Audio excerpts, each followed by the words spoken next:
Assalamualaikum warahmatullahi wabarakatuh. Halo, kami dari kelompok 3 yang terdiri atas Muhammad Fatih Bulu Mamlim 73, Silviani Dewayuni NIM 66, Arina Alwidat NIM 53 Fadila Salsabila NIM 58 dan Clarissa Ayu Aprilia NIM 50.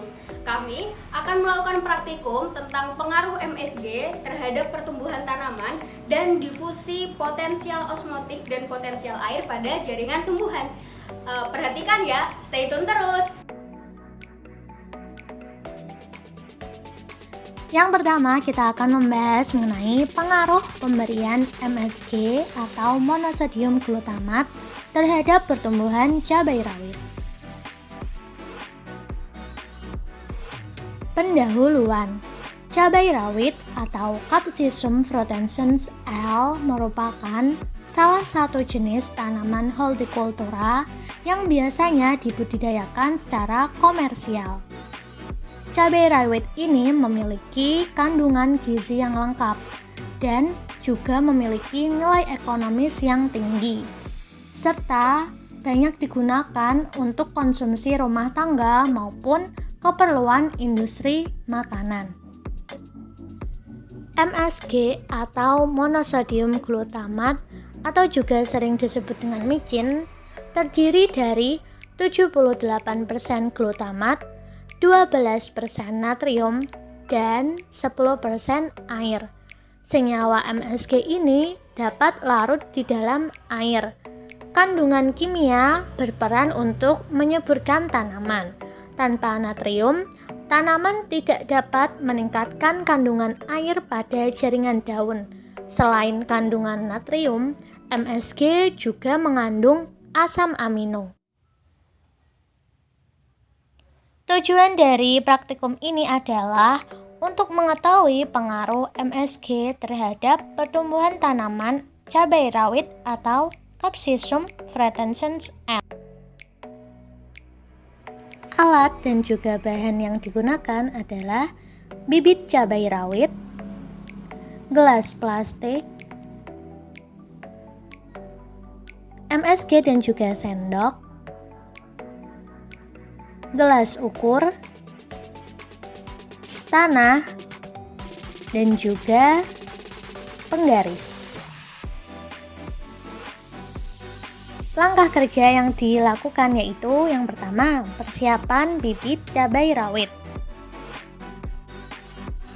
Lalu penanaman bibit cabai rawit.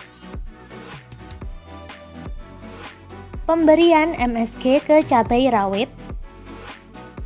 Pemberian MSG ke cabai rawit ini menggunakan 3 perlakuan berbeda. Pada sampel pertama dan kedua, 3 gram MSG dilarutkan dalam 100 ml air. Pada sampel ketiga dan keempat, 3 gram MSG dilarutkan dalam 200 ml air.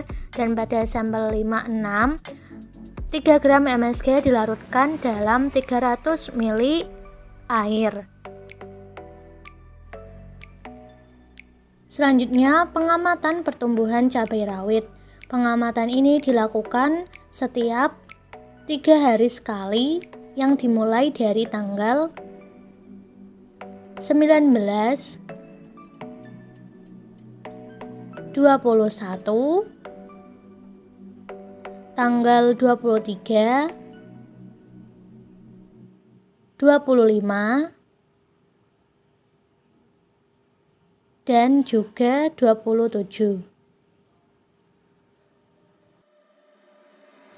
Hasil praktikum dari ketiga perlakuan, pertumbuhan tanaman cabai yang paling cepat terjadi pada tanaman yang diberi perlakuan 1, yaitu dengan pemberian 3 gram MSG ke dalam 100 ml air karena konsentrasi larutannya lebih pekat. Kesimpulan yang dapat diperoleh yaitu MSG memberikan pengaruh nyata terhadap pertumbuhan jumlah daun dan juga tinggi tanaman. Semakin pekat konsentrasi larutan yang diberikan, maka pertumbuhan cabai rawit pun semakin cepat. Yang kedua, kita akan membahas mengenai difusi potensial osmotik dan potensial jaringan tanaman. Hal-hal yang akan kami bahas yaitu yang pertama ada pendahuluan. Osmosis merupakan suatu peristiwa berpindahnya zat yang terkandung dalam pelarut dari bagian yang berkonsentrasi rendah atau hipotonik ke bagian yang konsentrasinya lebih tinggi atau hipertonik dan melalui membran semi-permeabel. Membran semi-permeabel merupakan selaput pemisah yang hanya bisa dilewati air dan molekulnya. Kemudian difusi, yaitu merupakan peristiwa mengalirnya atau berpindahnya suatu zat dalam pelarut dari bagian berkonsentrasi tinggi ke bagian yang berkonsentrasi rendah. Perbedaan konsentrasi yang ada pada dua larutan disebut gradien konsentrasi. Tujuan dari praktikum ini yaitu untuk mengetahui peristiwa difusi osmotik pada sel jaringan dan juga untuk mengetahui efek dari potensial air pada sel yang diletakkan di larutan hipotonik dan hipertonik. Untuk alat dan bahannya yaitu ada kentang, wortel, air biasa, air garam atau NaCl, air gula, gelas plastik, pisau, label, penggaris, sendok, dan juga talenan. Cara kerja.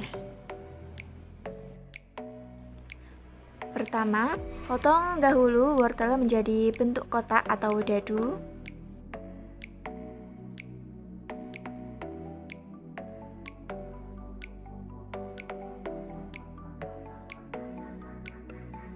Kemudian buat larutan garam, larutan gula, dan juga air biasa.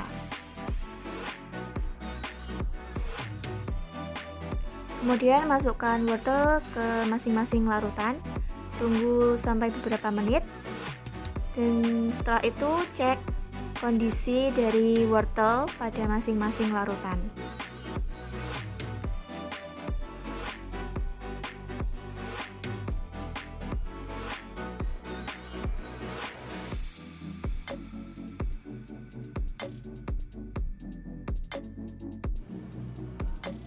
Hasil praktikum bisa dilihat pada layar masing-masing ya. Yang atas itu adalah hasil praktikum setelah 30 menit, sedangkan yang bawah adalah hasil praktikum setelah 60 menit.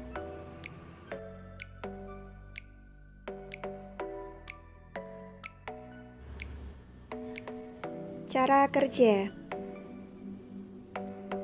Yang pertama, kita potong dulu kentang menjadi bentuk dadu.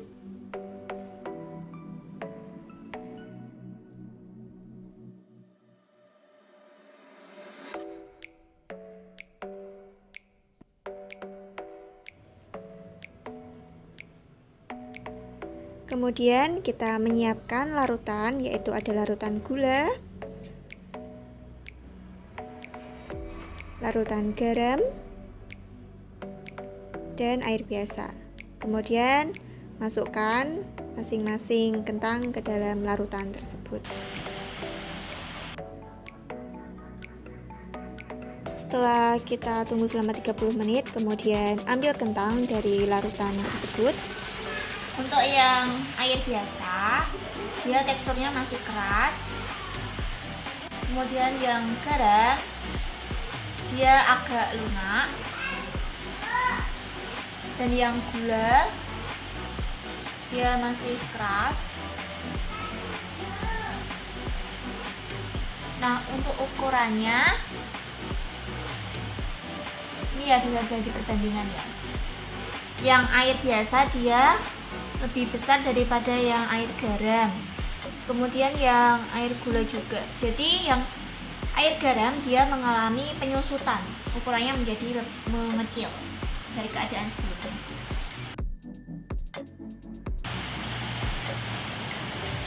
Dan setelah 1 jam kita ambil.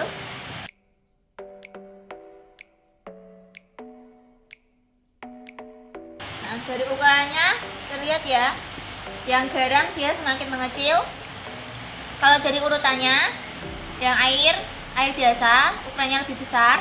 Kemudian yang kedua ada air gula, dan yang paling kecil ada air garam.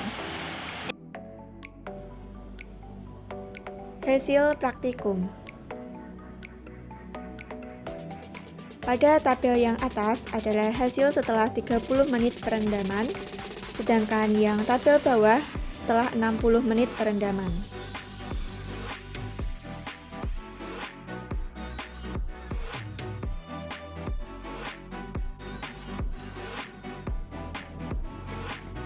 Kesimpulan dari praktikum ini yaitu kentang dan wortel yang direndam dalam air gula dan garam akan mengalami osmosis, di mana kandungan air dalam kentang dan wortel tersebut lebih besar, sehingga air cenderung keluar yang menyebabkan berat kentang berkurang. Dan juga, kentang dan wortel yang direndam dalam air biasa akan mengalami difusi, di mana kandungan air yang di luar kentang lebih besar sehingga air cenderung masuk dan menyebabkan berat kentang dan wortel bertambah.